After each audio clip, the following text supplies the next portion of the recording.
welcome back to the Quirky Cast. I'm Indiana. And I'm Teddie. And we hope you had an amazing Halloween yesterday. Woo! Spooky season. Spooky season. We are actually posting this the day after Halloween, so we still wanted to be in our festive gear. For us, we are filming this a few days before Halloween's actually happening, so we're still in the season at the moment. Yeah, I'm excited. I'm not doing anything Halloween, but it's still fun. Yeah. Spooky season. We're very excited. I do love dressing up every Halloween. That's like my favorite holiday, I would say. I always have an issue like trying to find what I want to be. So I kind of, not that I dread it, but I feel like last year and this year I had good costumes. I mean, I guess I'm not even doing anything for Halloween, but I already dressed up for a party, so. For me, I'm a huge anime fan, so I feel like Halloween time is an excuse for me to cosplay as my favorite anime characters. So that's what I kind of lean towards every time. This year, we all know that the live action One Piece just came out, and I have been now obsessed. I don't know if you watched it. I haven't yet. It was very big for people who aren't even into anime. People really enjoyed it. Like, the show itself was really good, and I loved all the characters. So this year I wanted to dress up as my favorite character, Zoro, but I wanted to do like the girl version, make her look cute with a lime green wig. And speaking of lime green, look at your headphones and look at mine. We have new headphones that we wanted to, I guess, use when we're podcasting, because we realized last episode we kind of like to wave our mics around. Yeah, we're figuring this out.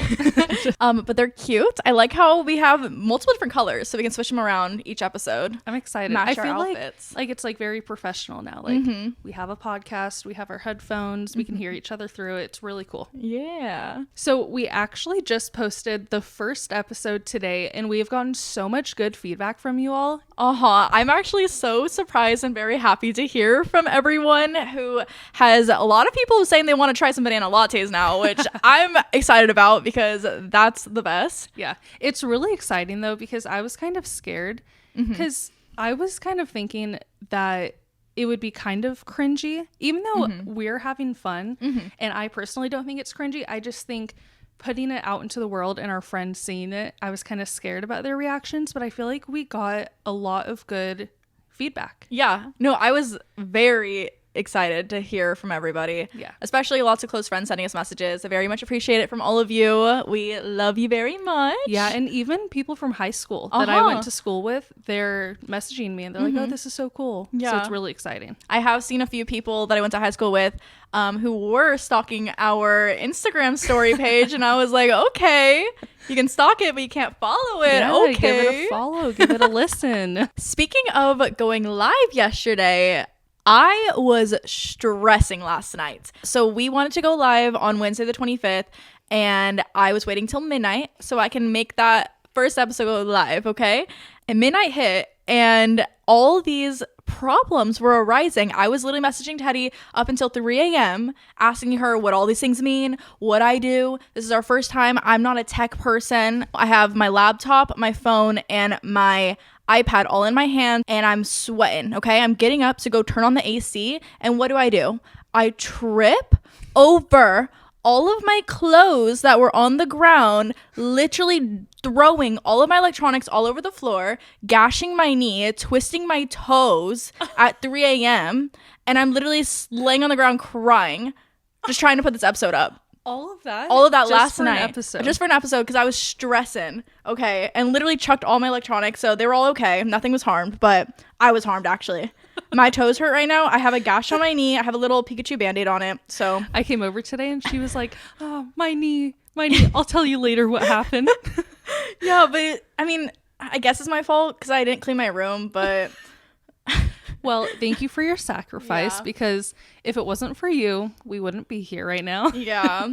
But, because if you put me in charge, I'd be like, I don't know. This is too hard. Let's just not do it. I literally was staring at the computer for 3 hours straight, which I'm glad we did it. We're live. Everything's okay. Yes. We now don't have to worry about it ever again, because now everything will post when I post it. Yes. Which is good. I'm very glad, because I feel like we had not a struggle, but it was kind of hard to figure out everything that we had to do. how to get it onto all the platforms. Yeah, I was messaging some Insta friends. Shout out to Reagan. Thank you so much for all of your help with my questions. But yeah, I'm glad there's people out there too that don't gatekeep, you know, who like actually like to help, because I'm always afraid to be messaging people that are in the industry with us. I have no idea if they're gonna like not want to give us their answers. Yeah, definitely. So, speaking of that, we should jump into our topic of this episode, which is the pros and cons of the industry. Yes, because we have been in this, I guess, for a few years. Yeah. And we have a lot of experience. There's some good, some bad. Yeah. And we aren't professionals at this or anything, but we do have some things that I feel like we could talk about. Yeah. I wanted to talk about people gatekeeping things in the industry. Yeah. For me as a photographer, especially concert photography, I love doing that, but it's very hard to find the manager's emails or the artist's emails. So usually what I do is I will see a photographer took a picture of, let's say, Madison Beer, and I'll message them and I'll be like, hey, do you have their manager's email? Usually, which this is like the good side of it, usually all the photographers give me their emails, and it's really nice. But then I also feel like, on the other hand, a lot of people don't do that because they don't want you succeeding. They don't want you to like take their clients from you, you know?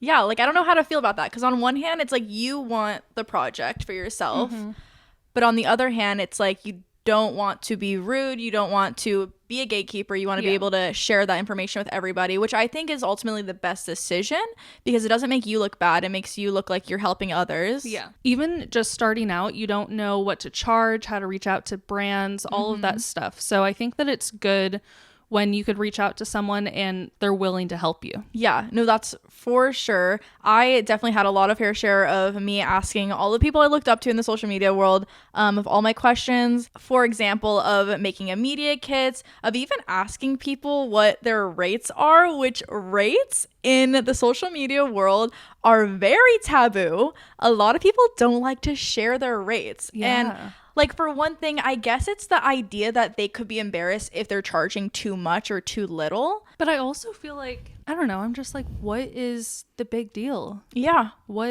Just tell me. Yeah. I would say that I'm an open book, and I feel like it is important to find people out there who are authentic, who are willing to help, and who want to see you succeed. And with that being said, if anyone has any questions with anything, whether it being social media or photography, you can definitely reach out to us with any of your questions that you have. One of the best things about the industry is the people that you can meet.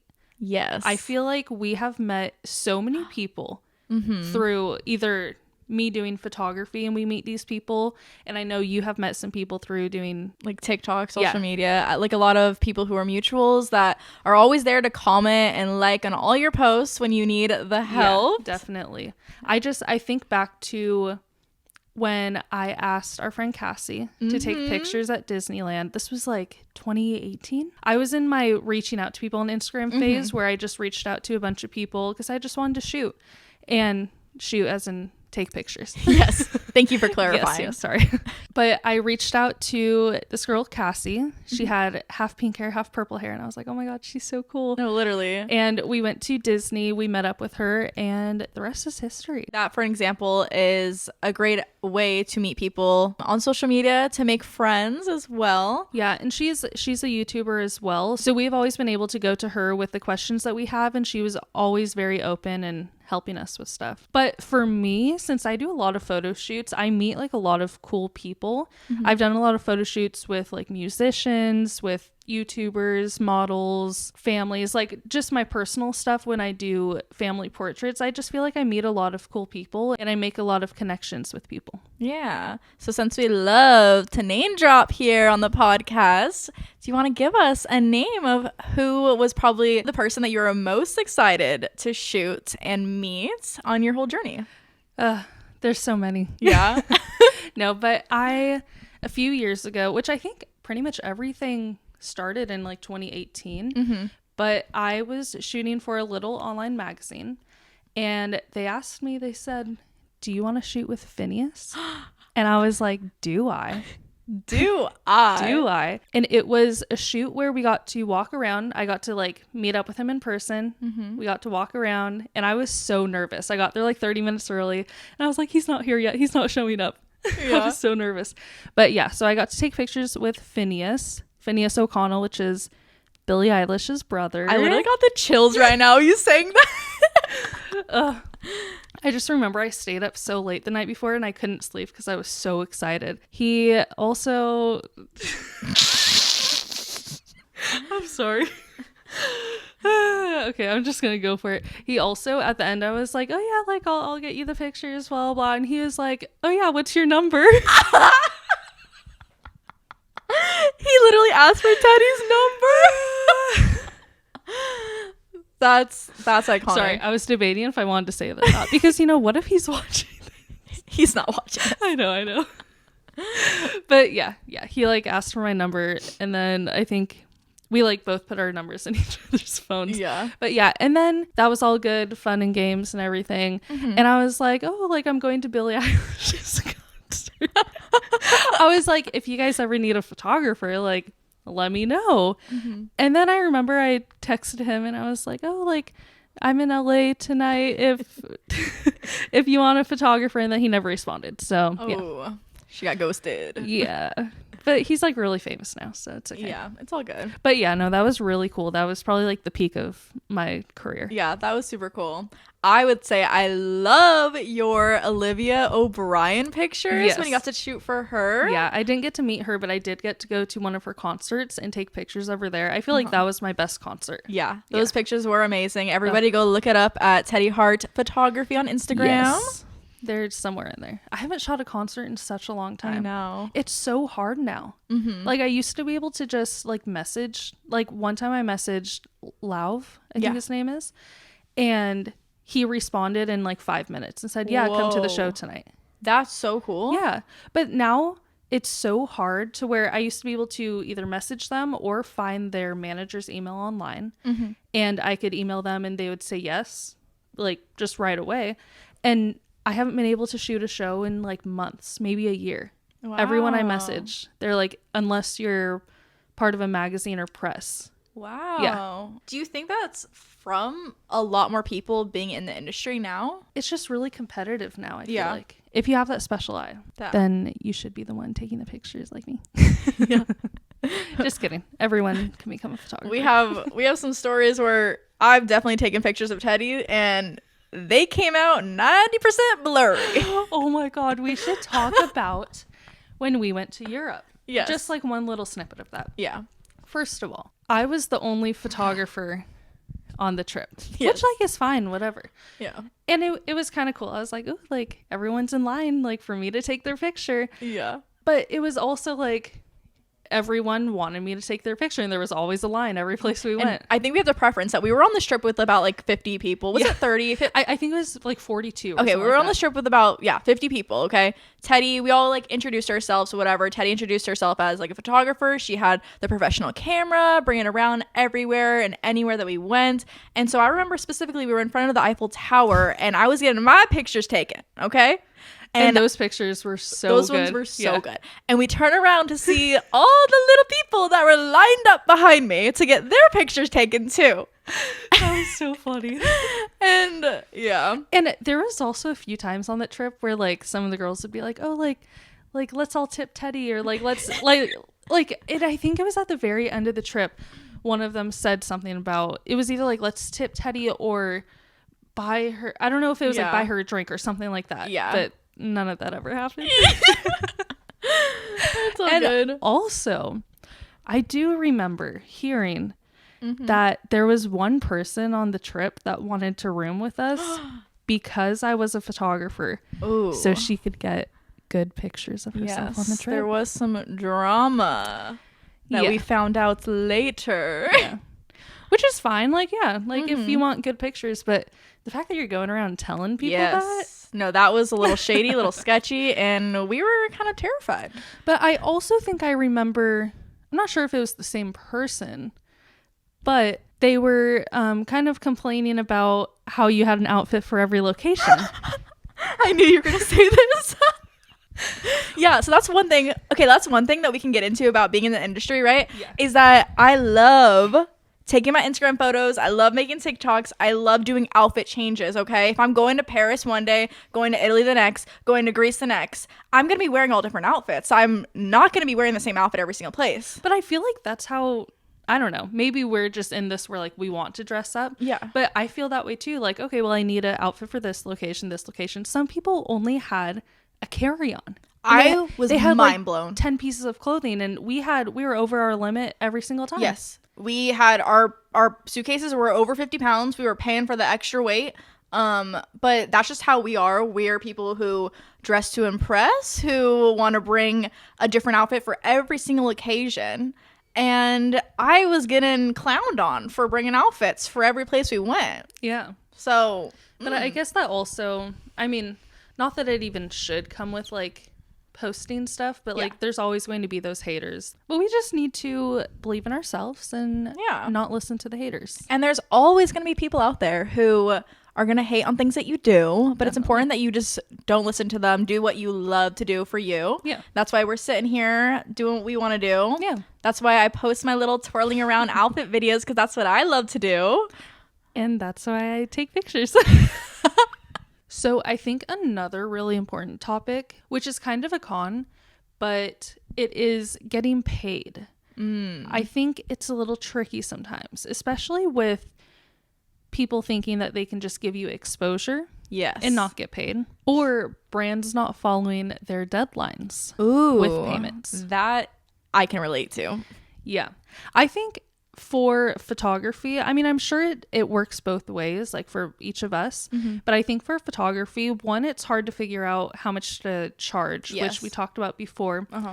But then also when you're starting out, people want you to do it for free for exposure. Yeah. And they think that that's fine, which I do understand in the beginning. It is kind of nice to get the exposure so you get your name out there. But I also think that you should know your worth and at least charge a little bit. Like, you're starting out, but you should still be getting paid for the work that you're doing, for the hours that you're editing and all of that. You're having to drive to the place. You got to take the photos. You got to edit the photos. You got to sort through all of them. Yeah. It's a lot of work. And for one, it could be you just doing it for fun. This is your hobby. But at the same time, when you're trying to make this a business, trying to make this a job, like, you got to get something out of it. Definitely. And for photography also, when I first started, I was in this program in high school where I had a mentor and she was a photographer. And when I found out how much they charge, I was like, what? Mind blown. Yeah, I was like, I would never pay that much. Yeah. So I think it's also kind of, I don't know, like, I felt bad charging at first because I'm like, I would never pay $100 for this. Yeah. Like, also with you saying that, you're knowing who this person is that you're charging. Like, you're looking them in the face or you're texting them specifically. Yeah. Well, for me, when you're saying that, I'm like, like, if a brand asks me how much, I could say any price because I have no idea who I'm talking to. I have no idea what they look like. I have no idea their personality. They may be reading my emails being like, she wants to charge that. Like, what? Or being like, whoa, she's charging so little. Like, okay, let's take her. Yeah. I also think that if you start with someone just giving you exposure too, and then you get your exposure, you get your 100 followers or whatever from that, then it's even harder to be like, okay, I'm going to charge you this much now. Yeah. Because then it just feels weird. And then especially if it's your friend, because I ran into a lot of that with my friends wanting me to take pictures of them. And then they asked me how much I charge. And I'm like, well, they want to know how much I charge. But then I'm still like, I don't want to charge them because I feel awkward. Yeah. Or some people just don't even want to pay me. Yeah. Don't even ask. Yeah. When they should. Also with getting exposure from like people specifically, you do run into the factor of gaining their audience, and people are only wanting to follow you just to see photos of them. And so when you're posting other photos of other people, it's either not doing as well or people just don't really care to engage anymore. Yeah, that is very true. And I'm very thankful for everyone that I've shot with that has given me great exposure. But there are some people, when I first started out and I was getting the exposure, it was kind of like I only had their audience. So, and just like you were saying, only when I post pictures of them, I get thousands of likes. Yeah. Other than that, I have 30,000 followers, I get 100 likes. Yeah. And it's crazy. But also going back to brands not paying you. I did take pictures of a concert. This was one of the 2 concerts I've gotten paid for. Oh, okay. And that's crazy because I've taken pictures of so many concerts and I've only gotten paid for 2 of them. And I think it was like last year. Yeah. But one of these, I had an issue with getting paid. They told me I was going to get paid this certain day or whatever it is, like the net 30, all that stuff. And it was like 4 months later. And I was messaging them. I was like, hi, just checking in. They're like, okay, like we're going to check on this. Yeah. So a month later, just checking in. Yeah. So for people who don't know, net 30 is basically getting paid within 30 days. It could be like a net 60, a net 90 sometimes. Most brands will do net 30s, so you get paid within 30 days after you're done with the project. So yeah, in this case, Teddie got told she was going to be making her money in 30 days. It ended up being months. Yeah. And I was like, should I read through the contract and like be like, can I charge 20% for every day that Yeah, and like it was, I remember you were asking me questions and I remember I was telling her every day, email them. Yeah. Send them an email every day because they weren't getting back to her. Yeah. That's also another reason why brands should be kind of on top of that because that kind of tells you that you don't really want to work with them anymore. Definitely. And this was like a really big brand. That is, or like name. Yeah. I do remember that. And that's crazy because it makes them look bad. And we were also like, should I make a TikTok about it? Like, I didn't get paid from these people. Like, yeah. Like they're literally holding your money hostage. That's crazy. And it wasn't even a lot. Yeah. And that was the other thing too, where they asked me one thing, I told them how much, and then they added on like 10 other things that they wanted me to do. And I was like, okay, then it's this much. And they're like, well, you said this much. I was like, I said that much when you told me I was doing that much. I said that much for just 30 minutes. Yeah. Not for everything else. I don't know. I think there's a lot that comes with it. And I think you kind of just have to stand your ground and but then there's not really much that you could do in that situation. You just have to wait for it. I had a situation, I guess, where I was waiting on like the payment and they were telling me that they didn't have money, they didn't have funds at the moment. Oh. And I'm like, how do you not have funds at the moment? Like you're a very popular brand. How are you not able to pay me? Like it was very weird. I'm like, well, how did we sign this contract? How did I literally sign my name to a net 30 and I'm not getting the money? That's really strange. It's very weird. And I do, when I did post about that on my close friends, I do have a close friends with some fellow mutual influencers. I had a lot of response saying that they go through the same exact thing like every month of brands not really caring and breaking contract basically, which I guess if they're the ones doing it, then it's okay. But if I was the one doing it, I'm sure it'd be very wrong. Yeah. That's weird. It's kind of like a double standard. It is. Yeah. And also these big companies, like they probably don't care if they're past due or anything. They're probably just like, okay, I'll get to it when I get to it. Yeah. But us here, at least for you, this is your only job. Yeah. And for me, I am a server, so I can rely on that a little bit more. But it's like this is your only job. Yeah. You have to make your payment. You have to make your rent tomorrow. And you're waiting on this that was supposed to be given to you 2 months ago. Yes, it's very stressful. And it's also, being a content creator, you really don't know unless you already have a savings, which, newsflash, I don't.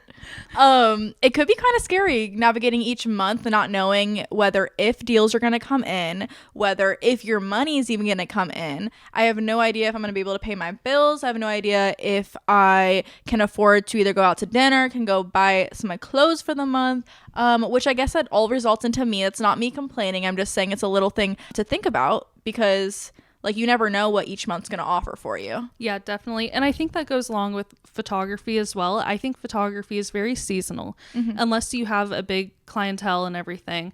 But some months, I would say like May for me is very big because it's like senior portraits. And then like November to December, it's very big. But then all the months in between that, it's just like I'll make a few $100s here and there every month. And that's about it. I didn't think about that. Like, photography wise, because people either want to do holiday pictures, they want to do obviously their senior portraits, graduation too would be big. I am lucky because I do shoot for my old high school, and usually I would say probably about like once a month I do get to shoot for them, and it is just like a little bit extra cash, but I usually do that and parties on the side as well. Yeah, but it's not every month. Like I think last month I didn't have like any paid photo shoots. Yeah, well, that's our life right now. Yeah. And one other thing, I don't want it to sound like we're complaining. I just wanted to bring this up also. Once you do get paid for work and then you're doing that all the time, I feel like it's kind of not hard, but you get kind of like unmotivated and you kind of don't want to do other stuff. Like I haven't shot creatively in such a long time.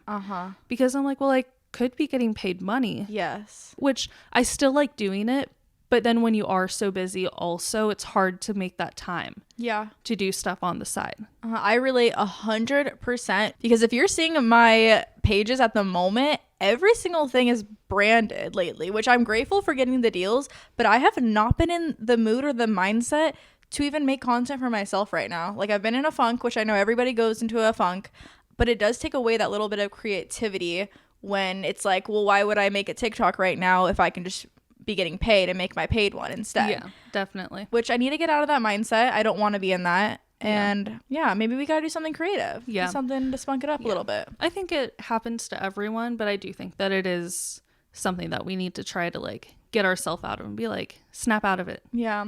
I also have some fun. Yeah. I also think that seasonal depression, I guess, goes into it. Yeah. Because then it's like I want to be cozied up in bed, laying in bed till noon and not want to get up and do anything. I don't want to put makeup on today. Yeah. So maybe it's just this time of season. Yeah. If I could sleep for a week, I would. Yeah. No, I don't know. My dad is always like, start your day at 6 a.m. and get out of bed. And I'm like, I can't even start my day at 11 a.m. Dude, 6 a.m. is crazy. My dad told me a story once where like when he was a kid, he realized that if he slept until like 9 o'clock every day, it would waste like 60% of his life. Oh my gosh, that's terrifying. I know. Yeah. So he was like, so now I wake up every day at 6 a.m. and I get my day started. Wow. I'm like, I need my sleep. And even when I get my sleep, it's not enough. I think the problem is that we go to bed so late too. Yeah, definitely. So I think going to bed early, waking up early. Also, another little thing that is kind of cool is getting PR packages. Yes, that is my favorite thing, I would say. I'm very grateful to be able to get sent packages of either like skincare, makeup. I love trying out new things. I found a lot of my favorites that I have even repurchased on my own. Maybe we should do like a podcast episode of saying like our favorites for all sorts of products and things. I think that would be a good idea. Yeah, that would be cool. And I know you get sent a lot of PR stuff, but you sent me like a website, I think it's like Aspire or something like that. And I signed up for it and I've gotten, I think only like 2 or 3 things from them. But I have gotten my all-time favorite face sunscreen from them. Ooh, from Kiehl's. From Kiehl's, yes. Yeah. And I'm like, it's so cool just getting this stuff in the mail. Yeah. And I open it and I'm like, whoa. Yeah, I didn't order this. It literally is like Christmas morning. Yeah. Like I kind of pile them up and I open them all at the same time. I like doing little unboxing videos and it's so exciting. I also really appreciate, I know you get a lot of stuff, but you do always like stuff that you don't use or want, you will give it to your friends. Yeah. I did give little goodie bags away. I just gave Teddie some perfume things and yeah. It's nice. Because then it's like Christmas morning for your friends. Yeah. And speaking about Aspire IQ, there are several websites that you could use if you are either just starting out, wanting to do either like gifted collabs, paid collabs that I check every single day. So obviously Aspire IQ, there's hashtag paid, there is Coley. I think it's Coley. Coley. Like Cohely or Cohly? I don't know. Okay. I haven't been to school in a while. Okay, but we'll put those links on our podcast story so that way you can check those out if you are either wanting to get into the industry, wanting to look for like gifting collabs, paid collabs, and all that sort of stuff. Yeah, it's really fun. Yeah. And no gatekeeping here. Yep. No gatekeeping. Ask us any of your burning questions. We will answer everything. We are an open book. With a lot of ripped pages. And crinkled and coffee spilled. For our last topic, I did want to bring up the debates of either capturing the content that you want to cherish and keep versus living in the moment. That's something I definitely struggle with. I wanted to see what you thought about that. Yeah, that's a really good one. Because I feel like, especially with traveling and I'm just thinking about like concerts right now. Like I'm like, oh, this is my favorite song. Let me record this. But then everyone always says, live in the moment. Yeah. No need to record it. I never look back at my recorded concert videos. I never do. And I will say that with the recent concerts that I've been to, I will record a little bit of my favorite song. And I haven't touched my phone since. Yeah. Because I just know that I never look back at it. It often are things that I delete in my camera roll later on because it just takes up the storage. Yeah. But it is weird because you want to be able to keep those memories. Yeah, definitely. Sorry, that was a little bit of a sidetrack. But also with that, living in the moment and not, I think traveling as well. I think at least for the 2 times that we went to Europe together, clearly, like, yes, we want to document everything and record everything.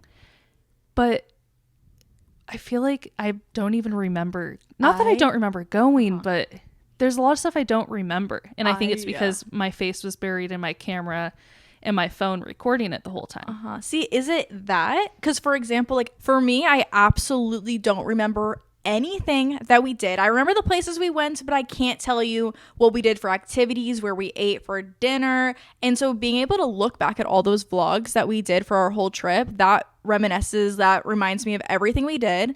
And so, yeah, it's like, do we not remember because our faces were in our phones and our cameras the whole time? Or is it just that this kind of goes away in our brains?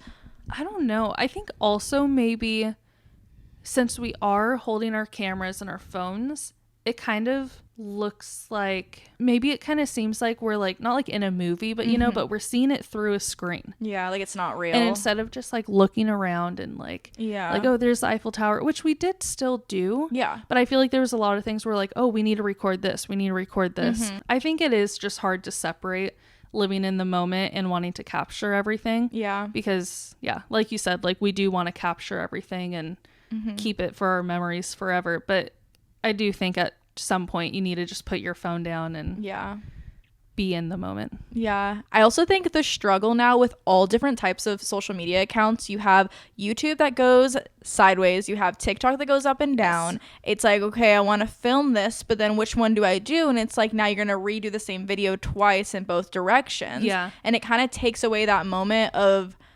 specifically being in the moment, passing by the Eiffel Tower, recording this, being like, oh, let me take my camera out now, recording the next shot. Yeah. And it's very weird. And then it's like, okay, let me walk past it now without any camera. Yeah. Got to do it 5 times. And then like also just thinking of like phone eats first. Yes. Yeah. I actually am a big advocate for phone eats first. Yeah. I will take a picture of all my meals.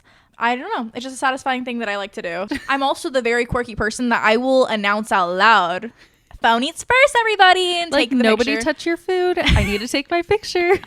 And it's so funny when there's like 5 people that want to take the picture. Yeah, no, that actually, that gives me the cringe. It's like when one of us takes a picture and then the next person, it goes like a little like domino effect. The next one's like, oh, me too. Yeah. Oh, I want to take one too. Oh, I want to take one too. And then there's always that one person that's like, you guys, I just want to eat. Like, are you guys done yet? Yeah.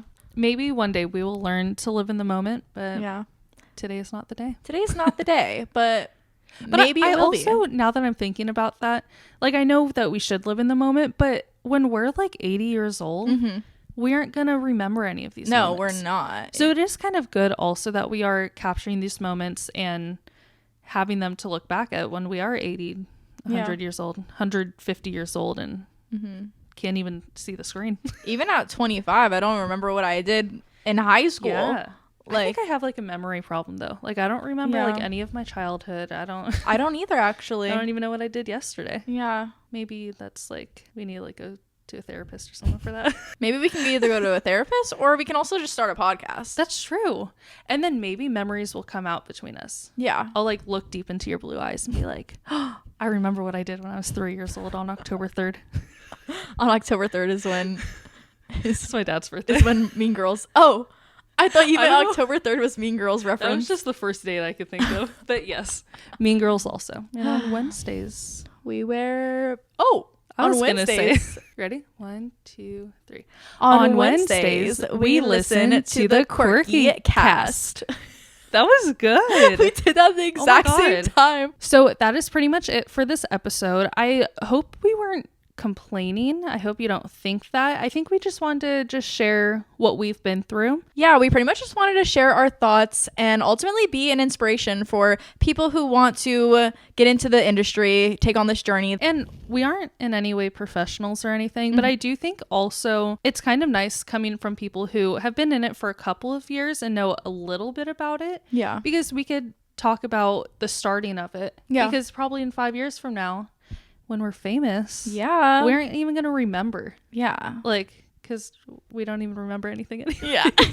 But yeah, I don't know. I think that it's still good to, because when you're looking at it from the outside, you think it's all like sunshine and butterflies and it's so cool and this is all you want to do. But there are some things that are a little bit hard and things that you need to figure out. So I think that it is a good thing to do. Yeah, I would definitely agree with that. So I hope you guys had a good Halloween yesterday. And just back on that topic, I really want to show you my sweater. I don't know if you could see, but it is a cat with a pumpkin. Cute. It's my new sweater. I have mine with little, like, a bunch of Halloween decor all around it. Pumpkins, some ghouls, some goblins, some ghosts. I will be going to a pumpkin patch and carving some pumpkins hopefully later. We need to do our pumpkin patch photo shoot. We haven't done it yet. Wait. Maybe that's what we can do tonight. I'm like shocked. Every year we go to the pumpkin patch and we take some pictures. Sometimes like multiple times in like the pumpkin season. Like we go, wow. Maybe tonight. Maybe. Yeah. And I'm seeing Taylor Swift again tomorrow. So. Ooh. Before we leave, I also want to thank everybody for all the great feedback. I feel like we got a lot. Yes. And I just like want to keep on refreshing the page and seeing how many views we get. Keep on refreshing my Instagram and see all the messages. It's really like rewarding. Yeah. Feeling. It's a refreshing feeling. It's happy to see that what we've been wanting to do for 3 years finally came to be, and I'm happy with all the feedback that we're getting. Also, that being said, if you have enjoyed our podcast, it would be amazing if you can give us a rating and review, because that will definitely help our name get out there for others to see. Yes. 5 stars, please. 5 stars, nothing less. And we are available on like 16 platforms. Yeah. Is that what you said? Yeah, I figured out all the platforms. So we are available on all podcast platforms that you are listening to. We are also doing video podcasts on our YouTube channel as well. Woo. All of our links to all of our personal socials and our podcast socials are going to be down below in the show notes, so you can check those out if you like. And once again, I am Teddie. I'm Indiana. And we are the Quirky Cast. Bye. See you next week.